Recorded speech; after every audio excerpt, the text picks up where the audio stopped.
describe him to me. And Muslim, look at the description of your Rasul. And for some, this would be the first time you hear what your Prophet looked like. I saw a man of striking appearance. ظاهر الوضاء أبلج الوجه, radiant face, حسن الخلق, beautifully created. لم تعبه السجلة, his belly wasn't protruding. ولم تزر به السعلة, nor was his head disproportionate and small. وسيم قسيم, proportionate and delicate, finely made, a specimen of a creation. في عينيه دعج, in his eyes there was a contrast. The dark was immensely dark, the white was excessively white. وفي أشفاره وطف, and his eyelashes were long. وفي صوته صهل, and in his voice was a natural echo. وفي عنقه سطع, and his neck was elegantly long. وفي لحيته كثافة, his beard was full and thick.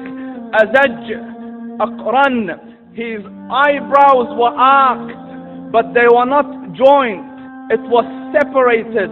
In صمت فعليه الوقار, when he was silent, dignity covered him. وإن تكلم سماه وعلاه البهاء, and when he spoke, it was audible and clear, almost commanding and overtaking. أجمل الناس وأبهاهم من بعيد, from afar the most striking and outstanding in appearance. وأحسنهم وأجملهم من قريب, and when he came near, the best of them and the most handsome of them in closeness. حلو المنطق, so such an exalted and sweet level of logic. Like when he used to speak, it was so coherently logical, it was smooth and easy to understand.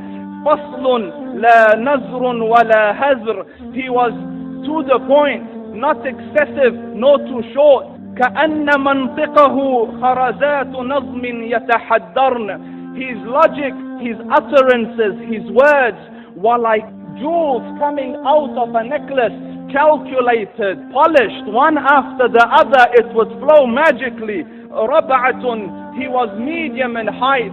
Your eyes didn't have to strain to look up at him, nor was it tedious to look down at him. He was a comfortable sight to look at. له رفقاء يحفون به, he had friends, the people that were with him, they were working around him to try to serve and protect him. إن قال سمعوا لقوله, when he used to say something, they used to hearken to what he used to say. وإن أمر تبادروا إلى أمره, when he commanded, they used to compete to fulfill the command. This is Muhammad Rasulullah. This is Muhammad Rasulullah. Anas ibn Malik says, he says, I came out one night, I came out one night, it was the full moon night.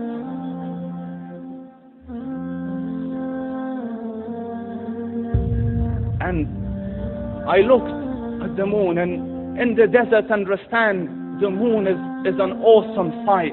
It is smooth, it is radiant, it is clear, it is gentle compared to the scorching sun of which they are used to. So the moon was the epitome of beauty. So he says, I came out at a full moon night and I looked at the moon and I saw it, beautiful, handsome. So I said, let me go see if the moon is more handsome or my Prophet is more handsome. Let me see if that is more beautiful or the Prophet is more beautiful. So I went and I saw him standing afar. So I looked at his face and I looked at the moon and I looked at his face and I looked at the moon and I looked at his face and I looked at the moon, and he said, Wallahi, he was more handsome than the moon in its entirety. That is just the look of your Rasul. Aisha radiyallahu anha says, I was sewing with a needle, my needle dropped in the dark, I couldn't find it. I said, Ya Rasul, I can't find it. He moved his face close, and I swear, out of the radiance of his face, I found my needle. And the Prophet sallallahu alaihi wasallam was mind-bogglingly handsome, but his handsomeness was covered with waqar and jalal and hayba. The Sahaba say, when we used to sit at his feet, two feelings conflicting would come on the heart. The first one, you wanted to look at him. You wanted to behold the majesty of his face. And when you wanted to look up, shyness used to overtake you, so you used to look down. Amr ibn al-As says, I sat with him many times, but if you ask me to describe his face, I can't describe it. I wouldn't be able to look up to him ijlalan wa ta'zeeman. I couldn't look up at him. And that is why he didn't have the problems that Yusuf alayhi salam had. Because it was difficult to penetrate the awe and the splendor of the Rasul.